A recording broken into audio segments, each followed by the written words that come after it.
Hello, everyone, and welcome to the podcast. So today is a fun podcast as we're diving into church online, houses of worship online, because everyone's having to do that. I mean, just look at the news and across the world, whether it was for Easter, things, church services are closed. And I think this kind of thing hasn't at least been done for at least 100 years, since I'm not sure what happened during the pandemic, but no one can remember this unprecedented time. And the one thing that is completely different here is the fact that now a lot of things can be happening online, and people can now go online. And so what at first might have seemed really odd to people, the idea of taking regular religious practices and that happened in person and then transition them to online, where before it would have been completely unheard of, but now all of a sudden it's the new normal. But I think what's missing is some of those conversations about what are some of the best practices, what do people value, and what's going to work. And so those are some of the questions I had, but didn't know the answers myself. And so I invited three amazing guests to be on this podcast and talk about that very topic, as they're all experts in their field.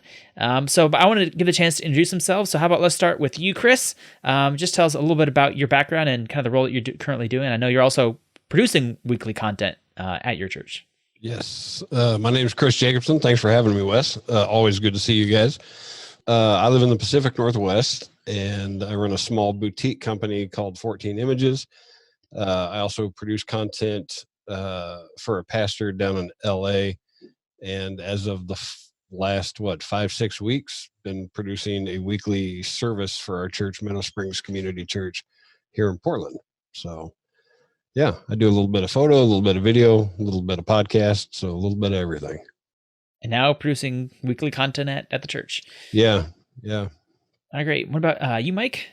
Yeah, my name is Michael Jones. I live out in Marion, Indiana, and we're in about 5 or 6 weeks lockdown. I'm a coworker with Cameron, who was our next guest, and he and I work for our National Global campus. But outside of that, of course, we both have church families and church homes as well. Our pastor's been doing live streaming since this started. So there's some interesting aspects of that, because he did start out in his home with a kind of a green screen like I have behind me and moved to the church, which has introduced an interesting dynamic as well. But I do independent productions as well. I do Facebook Live with the school on a weekly basis. We haven't been doing that right now, but also do the Digital to Learn podcast, which is all about technology and education. So those are a couple of my multimedia arms. No, great. And I think especially we're at a space where the mixture of like connecting with people and also education has really come into play, as a lot of churches, they are trying to educate and connect with people. And so there's all these different tools that we could be using that I'll definitely be loving to explore. And what about you, Cameron Davis? Yes. Hi, I'm Cameron Davis. I serve as photographer, videographer, like Mike, at Indiana Wesleyan University. And so I've just been trying to do everything as best as possible during this time. Lots of editing, lots of freelance projects as well on the side. And yeah, it's been enjoyable. Yeah, no, it's definitely a big learning curve, but at least the one space is that where people are consuming video. So for people who kind of in the space, it's sort of a mixed bag. It's like where live productions aren't happening nearly as much, but you almost have to be able to pivot. And I know a lot of people are figuring out how to do that, but especially kind of looking at churches, which, going into today for this conversation. So now I'm curious to first, let's look at the mixture of highly produced. So I know there's always that dilemma of people now are more connecting with live content. I was talking recently to someone who attended the global, it was the concert, working to raise money for the pandemic, and some of the people said that the productions that seemed less highly produced, they almost connected with a little bit more because it felt more authentic. And so in some ways, there's that mixture of content on social media. We tend to like that raw, just personal content. And there's the other spectrum of highly produced content that you would see. What are your thoughts for when it comes to churches? And, the traditional aspect was that bigger churches had been doing highly produced pieces that would go on, whether it's TV and then online. What are you guys seeing and what the people are doing right now that's along that spectrum? Like what have you guys connected with the most, whether it's production or even things that you're going to yourself? I can jump in because we like I said, we've been producing online content now for 5 or 6 weeks. I think this week is the 6th.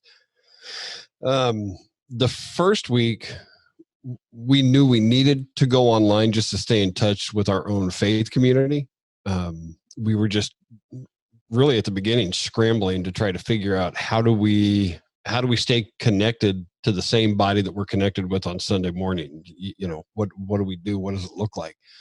And there's a church in the area who has been doing live stuff and for several years now.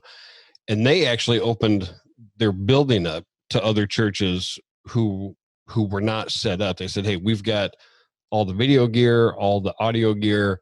Come, we can run it with just a couple of people.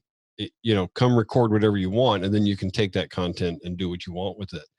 And so we did that first week, and it was really interesting because the feedback we got, because our church is a smaller community. I mean, there's maybe 200, 250 people on a Sunday morning, I think, maybe closer to 200. But the feedback that we got was that it felt corporate. It felt very produced and polished, the content that we got from the second location. And what we realized, and this is what we know about our own congregation, was that we like being imperfect. We like being able to live genuinely and transparently with each other through life. And so we really had to figure out a way to communicate that through our online presence. And so we moved everything back to our location. And I moved a fair amount of my equipment just down to the church, and it lives there now, and so we produce this, but we really try to make sure that what goes online doesn't vary a whole lot from if you did show up on a Sunday morning. Like, that's really, really key to us. We want that to have a very similar feeling. And because we've already noticed that there are people who join us online who none of us have met in person. And so the goal for us right now is really to make sure that if they show up on Sunday morning, that there's not a disconnect, that still feels similar. I mean, at least as much as it can. Does that make sense? Yeah. So for you just found that it was helpful to make sure that the presence you were putting online kind of was an authentic reflection of who you are, your church is. Absolutely. Yeah. Like offline. Yeah. And in fairness, it's a little tricky because I think as creators, we have a different perspective. So like the things that I see and the things that I want to see are very different from what my wife or from, the grandma who sits in the third row expects to see. And so some of this is changing my perspective when we film, because I want to make sure that something is comfortable for everybody. And I think we would all agree that what we see as production value may be very different from what somebody who is not a creator sees as production value. And it needs to be, it needs to feel not over their head. It needs to feel real and attainable. And I think that can be tricky for us because, we see things sorry, I'm talking so much, but you guys know me, so that's fine. But one of the things that we noticed when we were looking at other churches was that the music portion of their services seemed very polished. It was very aesthetic. It was, people were, looking out a window with soft light. And one of the things that I noticed is like, man, I don't feel like I'm part of this. Like, this isn't inviting me into something. And so on ours, we had the conversation. And when I filmed the worship piece, I said, look, I need you guys to look in the camera, because when you're talking to people and just on Sunday morning, you make eye contact with people, and that's part of what's engaging. That's part of what connects. And I need you to do that same thing when we're online. I don't want you looking out the window. I don't, want you doing this, because if I can't see your eyes, if I can't connect with your eyes, then I can't connect with you. So our speakers and our musicians, that's kind of the rule that we have right now. One thing I always tell people when I'm recording them and they have a hard time holding their focus, I'll tell them to put a piece of paper with an arrow, and I'll do it too. On my live show, I do it. Look here, and it points right at the lens. And I explained to him that in the real world, you have to find your way around the room and find individuals to connect with. But in video, if you look at that lens, you are staring into the soul of every person watching. You're looking right at them. No, and I think you also brought up a really important point that I wanted to kind of bring up specifically is eye contact, because I think you're right. It's not just so much, you could record something in a space, and usually if you're recording, let's say in a church setting, the pastor normally is looking all the way around and kind of like rarely looks at a camera when you're filming a live event. But when you transition to online, there's no one sitting out there in the chairs, so don't spend time looking around at the chairs as if you were looking at the invisible person. Actually, look at the camera the entire time, because you want to have that connection, with people. And I'm not sure exactly what that would look like, in the singing, but definitely, especially for someone talking and sharing a message, look the entire time at the camera. Yeah. Don't look at the empty chair. You don't need to connect with your empty chair. No, It's true. And what about you, Cam? I saw you kind of noting there in some ideas. Do you have any thoughts about that topic of production values and what that looks like? Well, piggybacking off of what Chris was talking about, I have the ability, normally I'm stationed in Indiana, and so I watch that church online, and I watch my home church I grew up in Michigan. I see, and that's more traditional. My church in Fort Wayne is more non-denominational, but the one in Fort Wayne has more production value. So you can see they pre-record the worship and everything. They actually ran out of space. For a while, they were running out of space for the pastor to actually do his sermons. And so it was very organic. Well, actually, it was very light and airy, nice brick wall, gives you the more industrialized look. But the church that we rent space out of every week is not that at all. So it was very interesting kind of seeing that dynamic. And then watching my home church I grew up in Michigan, which is more traditional. The pastor was coming to the pulpit. He knew that it was a empty church, and he was just preaching. And I was joking to my mom that normally service is about an hour and a half, but we were done in 37 minutes. I was like, wow, I actually kind of like this. But I actually kind of prefer the just organicness of it. It's real, it's transparent. I mean, they always say in the Bible that, God met everyone where they were. So I don't want such a high production value of just different camera angles. I just want to get the word and feel connected in some sense. And so I'm actually really leaning towards just the organicness of it, and I actually really prefer it. And seeing how you watch seeing how you watch the news, seeing how you watch late night comedy shows, everyone's doing it from their home. But it's actually kind of great because you kind of get more of an inside look on what people have. Some people have a little bit more product placement, have different photos and mementos of their family and whatnot, which is great. I mean, it shows that, hey, they're a family person, and that really drives the conversation for them on their own personal lives. Whereas if it's staged, you really can't get a good gauge into what's going on in their lives. They're just really putting up a facade, for lack of words, for the time being. Yeah, no, that's super helpful, Cam. And I think I do really like that whole point of making sure it's organic and it feels kind of authentic.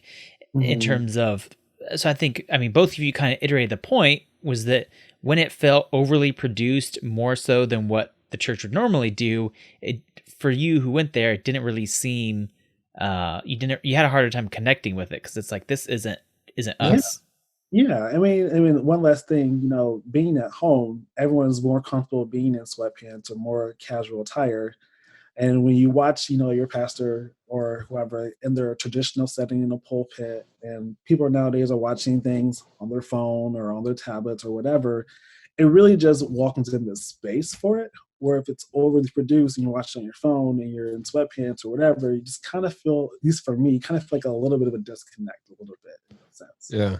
And Cam, I think you bring up a good point too, because again, as creators of this content, we have to be at least aware of the fact that people are watching on different devices. Yeah. So whether it's a 50-inch TV, whether it's an iPad, a computer, a phone, how do we create content that makes sense on all the platforms too? Right. Because, go ahead. No, go ahead. No, I was going to say, in a traditional setting, we have services at 9, 10, 11, 12, or whatever time. Whereas in today's day and age, you can watch content on your phone at 6 p.m. at night if you wanted to, or 9 o'clock at night, whatever time that you were able to do so. Yeah. so that we as creators, we have to put on so many hats to kind of figure out, okay, where is a medium and where is a lane that we can stay and kind of drive this vehicle as best as possible. Right. I think, oh, go ahead. No, so I'm curious too. The other question is, obviously it needs to be authentic to the people in terms of like they want to be able to connect with it. But when it comes to placement, what are your thoughts on the comfort of it being, hey, it's at a church, it feels comfortable because I'm not there, versus, hey, this is actually filmed at the pastor's home and I can connect with them more at their home because I'm at my home too.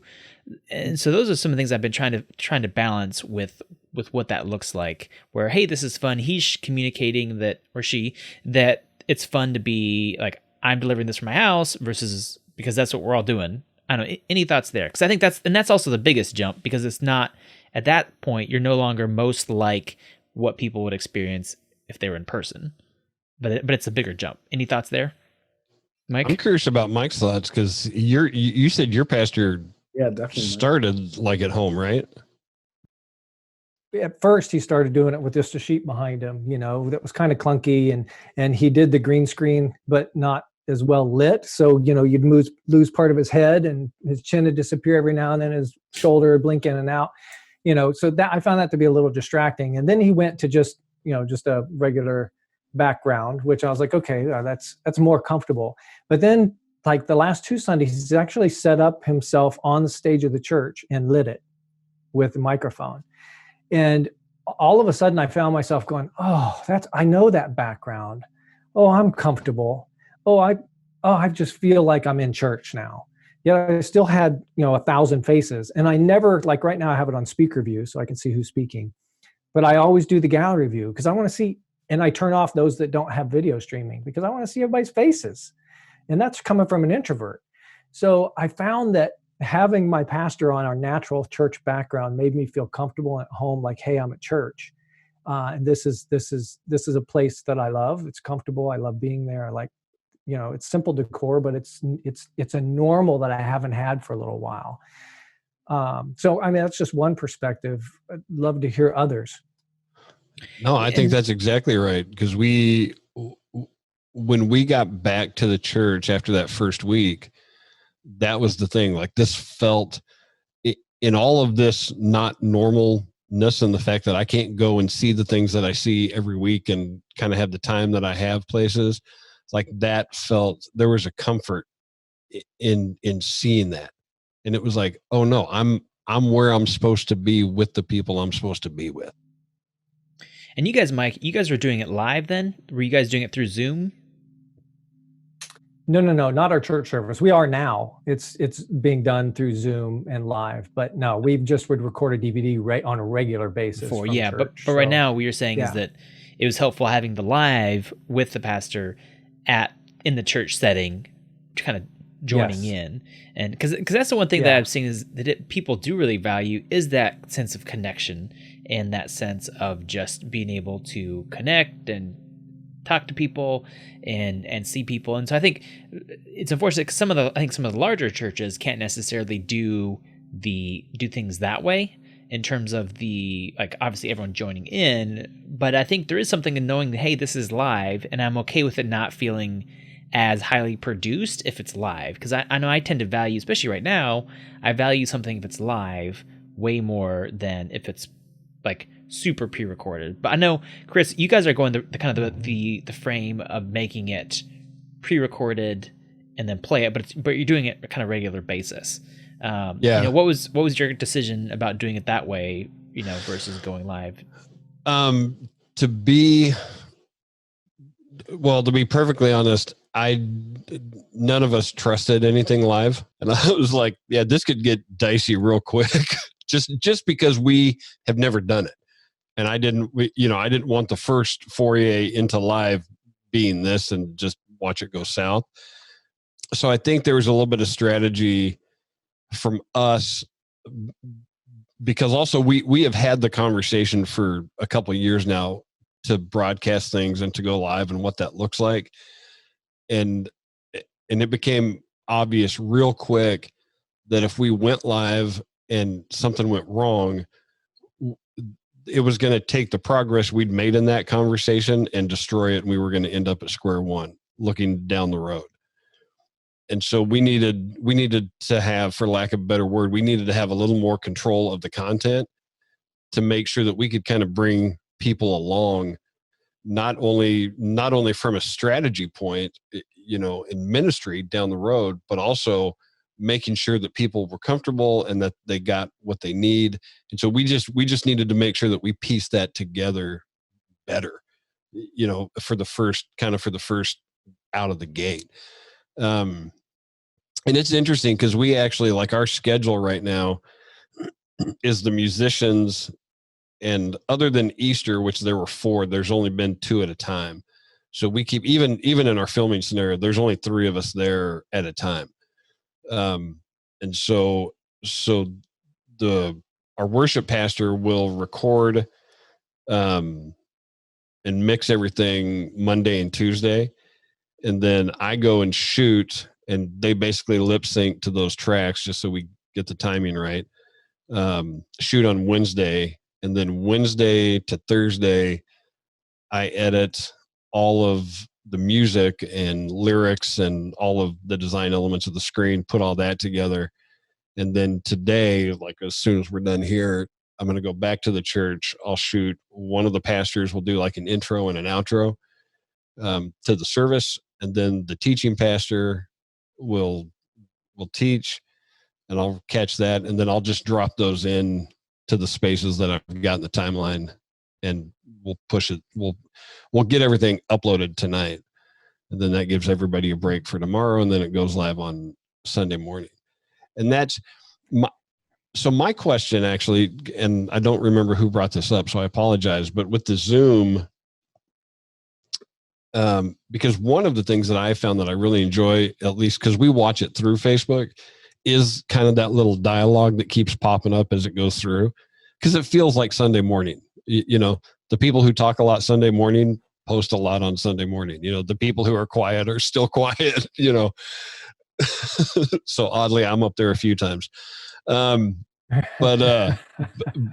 it's interesting because with the Zoom, because there is that ability to immediately engage, I'm curious if that is profitable or if that's a hindrance in that live setting, because people can kind of jump in, or do you just mute everybody and kind of go? Yeah, before we get too far away from the previous topic, Cameron in his opening said he watches a couple different church services. Cameron, are those pre-recorded? Are they live? And what's the experience between the differences? And then, yeah, Chris, I'd love to hear more on that too, but I don't want to bypass that live versus pre-produced. Sure. Yeah, definitely. So my home church in Michigan, they actually do it live. So it's actually funny that you guys say that, because theirs live and it's only on Facebook. And it's a little bit more older congregation. So you have to kind of adjust with what they have and what they're accustomed to. So a few weeks back, it's my church and another church on the same corner. It's an older neighborhood. And so the internet was really spotty that day. So he would talk and all of a sudden be like, eat, eat, eat, and it'll just jump forward a few times. So it was kind of annoying seeing that. And my mom was on the board, on several boards within the church, and she was telling me how the technology in that neighborhood is just really outdated. And so the church can only do with what they have the resources to do with. And then fast forwarding to the church that I attend to in Fort Wayne, it's more produced and it's more pre-recorded, kind of along the lines of what Chris is talking about. And so it's great to see it, but at the same regard, it just makes it kind of like a disconnect, because the pastor actually rented out space like in a boutique. I don't want to say it's a boutique furniture store, but it's not our home base, so it looks different. And what Mike was talking about earlier, it raises your level of comfortability. It's not the setting that you're used to, what you're familiar with, and so like your levels of engagement just kind of fluctuate a little bit more. And so when I watch my church in Fort Wayne, which I still love that church, it's different in seeing it. It's great seeing the worship band, great seeing them praising and doing a fine job. But then when the pastor comes, it's not his space. And so it makes it harder for me to actually watch it and actually be a little bit more engaged with it. Yeah, no, that's interesting. Because on my end, so I go to a campus. It's actually a video venue campus normally, anyways. And so normally the sermons are recorded Saturday night, and then they're pre-recorded, and then go out on Sunday. And so on my end, especially for in that like before, I think it was just easier just pre-recording it, and then it's one less thing that can go wrong during live.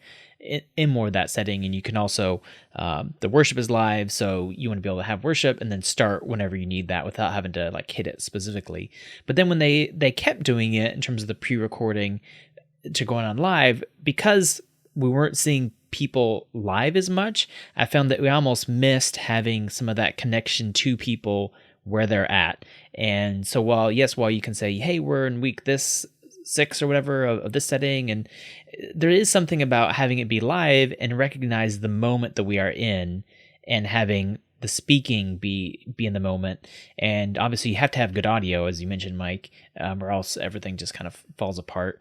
But I'm almost okay with less production value in live than if it was just pre-recorded. So in some ways I feel like you can get away with having things less be polished if it's live, and because I'm used to being on my computer and stuff like that, if there's a little glitch, I mean, yes, it's annoying, but it's, I don't expect everything to be like boom, boom, boom, boom, boom. And so in some ways you get less work by doing things live, because it's just show up, get your setup, hit live, and then when you're done, you hit stop, and then boom, it's like ready. Well, we have to be careful too, not only as creators, but for the people we're filming, either musicians or speakers or whatever, because when you're live, I think there is a mentality and an understanding that, look, whatever happens, we're going to keep moving forward. And then when people are being filmed and they know they're being filmed and they know that one of us has the ability to edit or to do something, there's a much more natural inclination to stop themselves and go, oh, you know what, that wasn't quite right. Can I do that again? And so it is a fine line. We are very lucky because I have been the only, I'm trying to think. I've been, if not the only, probably the only video person at our church for over a decade. And so I've been able to kind of train people a little bit how I want them to be kind of in these scenarios. And so that's, so they have an expectation of me and I have an expectation of them that's already set. I guess that sounded bad. I didn't train anybody, but but you have that relationship where you know how each other works, and so I've even seen our teaching pastor over these 5-6 weeks start and stop much more in the first and second week than he does now. I mean, he comes in now like today, and it's actually a lot of fun because I get to be there and I get a sermon all to myself.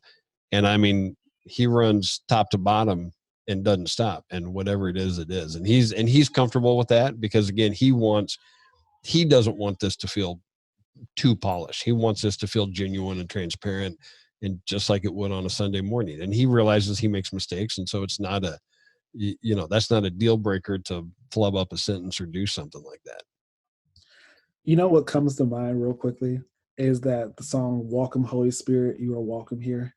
And so when people are transparent and are less polished, it seems so, I don't know, this song just seems so refreshing to me.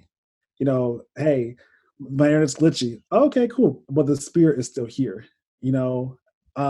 Sorry that I'm tongue-tied today. Sorry, but the spirit is still here, where when you're producing it, the spirit is there in that moment. And who knows if you can see it 12 hours later when you actually watch it in your own convenient time. Yeah. And I mean, I think there's truth in the fact that we can kind of produce the gospel out of the gospel. Yeah, definitely. And I think that's a huge responsibility on our end to make sure that what we are creating and what we are distributing is true to the purpose. And that, Wes, to you, I mean, I think that's really where this whole conversation came out of, is, are we trying to be the best creator we can be, or are we trying to be, are we really trying to live the Great Commission? Are we communicating with the tools that we know how to use to share the good news of the gospel? And when I worked for, that little computer company that I worked for a while, we had a conversation, a couple of us, and we were talking about, filming and photography. And one of the comments that we said in the conversation was, look, my expectation of average is way higher than, Bobby, who's never done this before. My expectation of kind of baseline is completely different from their expectation. And so I have to manage that on my end because I want this, like this church service in 5 weeks has become very, very personal to me. And when I see it, on Sunday morning, I don't want people to go, oh man, Chris did that. That's really beautiful work. What I want is when we get to the point where we all get together again on Sunday morning together physically in a church, I want that transition to be seamless. I want people to feel as seen and as heard and as welcomed and as loved on Sunday morning in our sanctuary as I do on Sunday morning through this media, through this technology. And that is tricky. I mean, it really is tricky. And I think you almost have to sacrifice production value to get to that place. Because when I show up Sunday morning, there is no production value. If I showered or if I stink or if, we're imperfect, we're flawed. But in a faith community, we have the ability to love each other the same way that we were loved. And to translate that through technology, that is not an easy task. And it takes a lot. Sorry, now I'm on a soapbox and I'll shut up in a minute, but it really does take a lot to communicate that and to create that in a way that I think people feel, like Cam said, well, like we've all said, is genuine, and when somebody, and when somebody shows up, and when somebody shows up on Sunday morning, I want them to feel the same vibe. I want them to feel, the same excitement, that they had when, because we do a 10-minute countdown, and it's hilarious. All the little comments, that are being made in that 10-minute countdown about how excited everybody is to be together. And, oh my gosh, I haven't seen you. And, how can we pray for you this week? Or, hey, you had a birthday this week, or, there's all these little things that happen all before church starts. And how do we maintain that? How do we transition that to online and then back offline and maintain it even when we're all together? Or do we? Maybe, and that's another question. Like, when we all get back together, do we maintain these channels, or do we kind of let them die? Or, maybe that's for another podcast, but who knows? No, it sounds good. Well, I think that is a good point because, I don't think we're all going to all of a sudden just be able to get back together, as like it's going to be a gradual progression depending on states. And especially, I think it's not going to be a boom, we're back. It's going to be a very long process. Now, I know we need to wrap things up here in just a little bit. I do want to kind of give the opportunity. Any closing thoughts? I know for me, it has been really fun just seeing that it seems like, most of all, like everyone has to use the tools that they know how to use. So whether you live in an area where, your bandwidth is very limited, if you don't have, very good like cameras or anything like that, like that's okay, because you can still communicate authentically to what's you and be genuine. And I think no matter what, you have to be genuine with what that looks like. And I think too, part of it is like if a church has been doing something at a certain level, they don't necessarily have to stop doing kind of those if that's what is them. But at the same time, I think creating some of that space for those genuine interactions, like the Zoom call, and we definitely need face-to-face interactions, and Zoom is a good way of being able to get some of those where it's like just raw, authentic, the chance to do a Q&A or whatever that might look like, and people need that. And so even if you're not creating that on your Sunday morning experience, try to find some other ways to create it. So any closing thoughts? We'll start with you, Cam. I think that once we gradually get back to a sense of normalcy, it's going to be a giant party. I just think it's going to be a great party. Everyone's going to be very happy, rejoice to see each other. anyone that was feuding or had bad blood, everyone's like, you know what? We survived this pandemic. We can shake it out. We can hug it out. Great. That's You, where Mike? I'm at right now. But I think it's going to be different. I agree with Cameron. I think the new normal is going to be different than we've ever seen or understand. The need in the church is going to be huge, not just financially, but emotionally. But I think at the same time, we've got to be smart and do the best that we can do in the situation. But, Cam kind of jokingly said in the pre-show, hey, check on your extrovert friends because they're suffering, and I'm surrounded by my family, I'm in the house, but I've got other people I can interact with. But I know there's a lot of people that aren't, they're locked by themselves in a place. And that's torture in the military. Isolation is torture. So I think we just need to be proactively praying for people in general, our neighbors, those without jobs, those that are by themselves, those that have no one to help take care of them. If the waves of anxiety are hitting me when I'm surrounded by people that love me and busy, I can't imagine if I had nothing to do, no income, and I was by myself. That's a mental, spiritual, emotional load that isn't going to be offloaded when the economy reopens. So I think all we can do to help people to the church is important. And the church is not in a building. We are the church. And that's where I think we need to stay in our mindset, is to keep loving on others. Thanks. And you, Chris? Oh, so many thoughts, but no, I just agree. I really appreciate this conversation. It's good to, my wife is so done with me talking to her. It's amazing to get other voices. So, and with that, we have to go. Thank you, Chris, for your input. I love her. But I think like everything we said, we're just in a really weird time, and I think we're all kind of shooting from the hip at this and finding stuff that works. I think like Cam said, between the two churches that he watches on the regular, you have to be authentic to the community that you're already in. You can I don't believe anybody can use this time to create something new.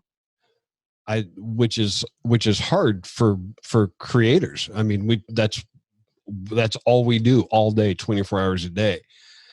And so at least for me, it's forcing me to kind of go back and say, no, I can't innovate right now. I can't create something. I have to really see things the way that other people see them and other people experience them. And how do I use what I have to create a space for somebody to feel a little bit normal? Like Mike said, I'm an extrovert. In our house, there's 5 of us, and there's 3 extroverts and 2 introverts. So if there should ever be a reality show, I'm pretty much thinking that should be it. But everybody is so different in what we need. We have to create something that gives people kind of that anchor point. And church and faith communities have always been that anchor point. And so how do we recreate the wheel a little bit? And again, like everybody has said, be true and be genuine and be transparent to the community that we already exist in. We're not trying to reinvent the wheel. We're just trying to make sure you can see the wheel from your side of the car, But I really appreciate this conversation, man. You guys are good for my heart and good for everything else, man. And it's good to have this conversation with people I trust. So thank you, Wes, for putting this together. No, thanks guys for joining. And so I know we're ending here, but what we'll do is also try to get, if you guys feel comfortable sharing, you can email me the churches that you guys went so I can have those in the show notes if people want to see some comparisons. Thanks so much for you being on the podcast. All right. Thank you, man. Thanks for having us. Yes, thank you. It was awesome.